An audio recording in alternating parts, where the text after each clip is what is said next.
So என்னோட பாடி transformation டே 23 வழக்கம் போல் morning சீக்கிரமாக இருந்தாலும் ஃபேஸ் வாஷ் பண்ணிவிட்டு என்னோட மார்னிங் மீலுக்காக பார்த்தீங்கன்னா நேற்று ஈவினிங் நம்ம ஒரு சூப்பர் மார்க்கெட் போனால் அங்கே மேக்ஸ் ப்ரோட்டீன் இருந்துச்சு. அதை வாங்கினேன். இதில் பார்த்தீங்கன்னா 10 கிராம் ப்ரோட்டீன் இருக்குன்றானுங்க. இது உண்மையானே தெரில. சாப்பிட்டு பார்த்தேன், பிரித்து நல்லாவும் இருந்துச்சு டேஸ்ட்.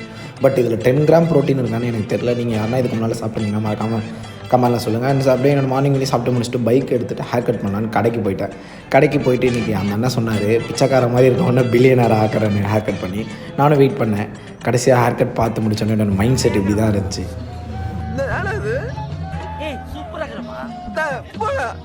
அண்ட் அப்படியே ஹேர் கட்டும் பண்ணி முடிச்சுட்டு காலேஜ் போயிட்டு என்னோடய ஃபஸ்ட் கிளாஸையும் அட்டன் பண்ணி முடிச்சுட்டு என் ஃப்ரெண்ட்ஸ் கூட வெளில வரும்போது நான் போஸ்ட் ஒன்று கொடுத்தேன். பார்த்தா அவனுங்களும் போஸ்ட் பயங்கரமாக கொடுக்குறாங்க. அப்படியே ரூம் வந்து ட்ரெஸ் சேஞ்ச் பண்ணிவிட்டு புதுசாக ஒரு ஷேக்கர் வாங்கியிருந்தேன். அது பார்த்தீங்கன்னா 80 ருபீஸ்க்கு வாங்கியிருந்தேன். இது எப்படி தெரிஞ்சுன்னா அந்த வீடியோக்கு ஒரே ஒரு லைக் மட்டும் கொடுத்துருங்க. கண்டிப்பாக நான் கமெண்ட்டில் சொல்கிறேன். ஷேக்கரில் கிரியேட்டினை கலந்துட்டு அப்படியே பாய்ஸ் சொல்லிட்டு ஜிம்முக்கு கிளம்பிட்டேன். ஜிம்முக்கு போயிட்டு எனக்கு என்ன ஒர்க் அவுட் போட பார்த்தீங்கன்னா ஒரே ஒரு கிளாஸ் மட்டும் செஸ்ட் கிளாஸ் போட்டு முடிச்சுட்டு அப்படியே கார்டியோ ஒரு 1/2 hour பண்ணிட்டு டே 23 கம்ப்ளீட் பண்ணிட்டேன்.